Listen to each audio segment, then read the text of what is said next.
Sunan Ampel ini adalah putra dari Sunan Kudus tadi. Nah, dia lahir di Aceh pada tahun 1401.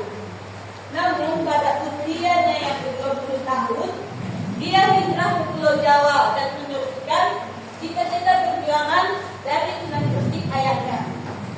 Dia akhirnya memulai dakwahnya di Pulau Jawa dan akhirnya dia pun mengajak para pemuda-pemuda yang ada di sana untuk turut serta dalam menyebarkan ajaran agama Islam. Nah, Sunan Ampel ini anak-anak juga ikut berperan dalam mendirikan kerajaan Islam yang ada di Jawa, yaitu Kerajaan Demak. Selain itu, dia juga berperan dalam pembangunan Masjid Agung Demak. Nah, kita masuk ke tokoh Islam di Kalimantan, Sulawesi, dan Maluku. Yang pertama itu Dato' Sri Bandang dan kawan-kawannya. Nah, mereka adalah mubalik yang berasal dari Minangkabau. Mereka jauh-jauh dari Minangkabau ke Sulawesi Selatan untuk menyebarkan ajaran agama Islam. Mereka pun menyebarkan ajaran agama Islam di sana, dan banyak masyarakat di sana yang masuk ke dalam ajaran agama Islam. Bahkan Sultan di sana atau Sultan dari Kerajaan Goa juga masuk ke agama Islam dan mendapat gelar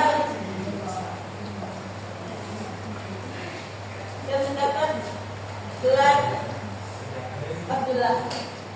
Yang kedua, mendapat gelar Alauddin. Yang kedua yaitu Sultan Alauddin. Sultan Alauddin ini adalah Sultan ke-14 Kerajaan Goa, dan Sultan Alauddin ini merupakan Sultan atau raja pertama dari Kerajaan Goa yang menganut agama Islam. Nah, Sultan Alauddin ini juga mengajak raja dari Kerajaan Kalo sebagai perdana menterinya, dan mereka pun menyebarkan ajaran agama Islam di sekitar daerah Goa dan Kalo, sehingga mereka dapat membawa atau mengajak masyarakat yang ada di sekitar Goa Kalo untuk menganut agama Islam. Selanjutnya akan dilanjutkan oleh Pak Doni. Oke, kita lanjut. Di sini ada tokoh yang ketiga yaitu Tuan Tunggang Parangan, yang dimana dia ini adalah seorang ulama atau biasa disebut penyiar agama.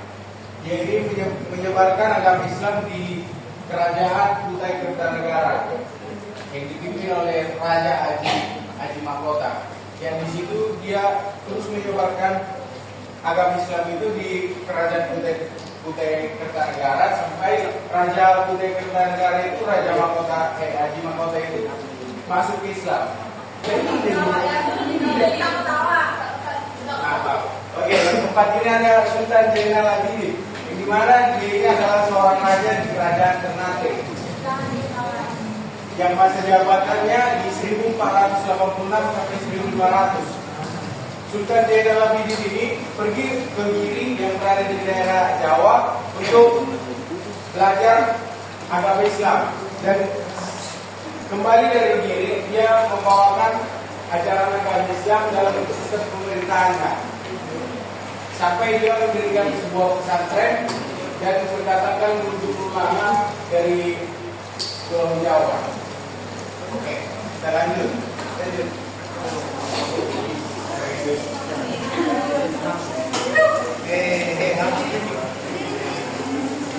Semangat.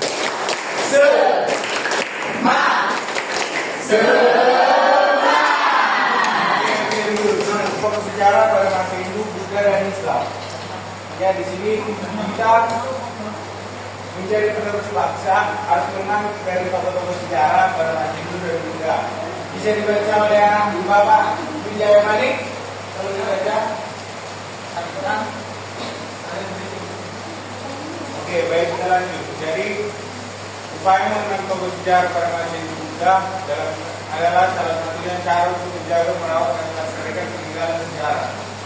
Jadi di sini ada beberapa bentuk upaya yang kita lihat. Ya, yang pertama itu adalah peninggalan sejarah dari bangunan bersejarah. Yang pertama masjid. Cara melestarikan masjid, yang pertama itu ialah menjaga kebersihan dalam dan luar masjid, seperti lantai tiang, halaman, dan pagar. Yang kedua itu merawat peralatan masjid seperti mimbar dan duduk. Yang ketiga ada menyimpan dan menjaga kitab-kitab dan ukiran di tempat yang aman seperti museum. Lanjut. Ya, bangunan bersejarah. Yang kedua itu ada makam. Di sini anak-anak bapak pernah nggak ke makam? Ada yang tidak sebut kuburan. Ya, di sini ada 3 cara untuk melestarikan kuburan atau makam. Yang pertama, menjaga kebersihan dan kerapian makam. Seperti contohnya kalau misalnya kita ziarah, kan kita membersihkan kuburan yang disebutkan itu seperti membimbing rumputnya. Dan yang kedua itu melindungi dari kerusakan akibat pelapukan jamur dan genangan air. Dan yang ketiga menghindari aksi vandalisme seperti coret-coret dan kerusakan lainnya. Dan yang ketiga adalah keraton. Ini anak pertama pernah nggak mendengar kata keraton? Ya baik. Keraton itu ialah sebuah istana atau tempat raja untuk bertempat tinggal dulunya. Sekarang tidak punya istana. Jadi cara melestarikan keraton yang pertama menjaga kebersihan tembok keraton dari aksi vandalisme. Dan yang kedua merawat peninggalan seperti lampu-lampu keraton di jalan. Yang ketiga melibatkan masyarakat dalam menjaga kebersihan dan kebutuhan keraton. Lanjut.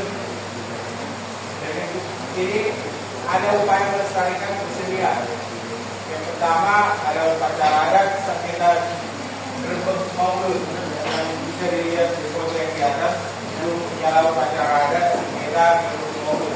Cara melestarikan upacara itu satu mengadakan upacara secara rutin dan mengajak masyarakat agar melestarikan upacara tersebut. Yang kedua, menjadikan acara kebanggaan masyarakat dan meningkatkan ketakwaan.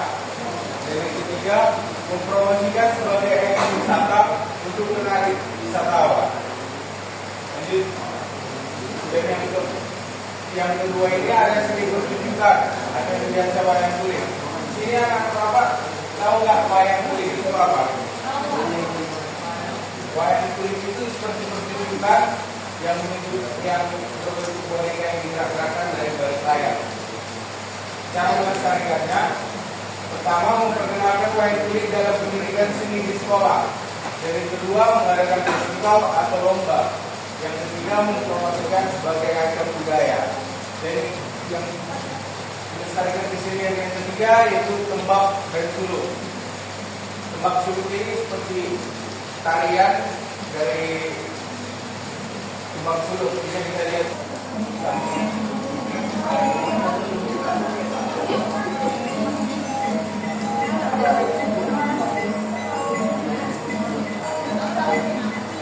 Oke. Kita lihat dari video itu bagaimana kesenian dari tembak dari suluk. Dari suluk, bagaimana tembak dari suluk itu seperti tarian yang berpakaian khusus dan diiringi oleh musik-musik tradisional. Cara melestarikan kesenian tersebut, yang pertama menyisipkan tembang dalam pelajaran seni, dan yang kedua mengadakan festival dan lomba, yang ketiga mencatat dalam bentuk buku atau rekaman. Baik, kita akan melanjutkan game dari buku ini. Nah, di sini kami ada game yaitu menyatukan yang mana tokoh dan namanya yang benar. Nah, di sini akan dibagi menjadi 6 kelompok. Jadi satu kelompok itu ada 6 orang. Jadi Boleh dihitung dari situ? Ya, di sini kami kasih waktu 2 menit untuk mengerjakannya.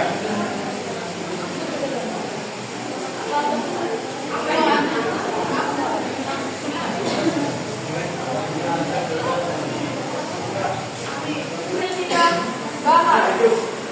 Oke, jadi sekarang Ibu akan beri waktu 2 menit dari sekarang untuk mengerjakannya.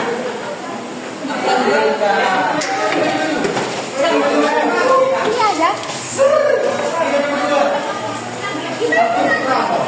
Tarik bukan berapa ya di atas?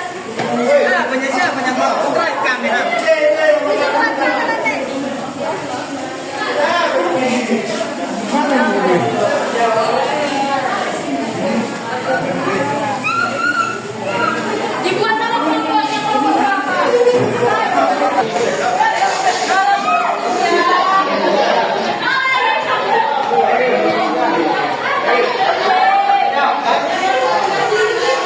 Satu. Nah, sekarang kita masuk ke kesimpulan. Boleh kita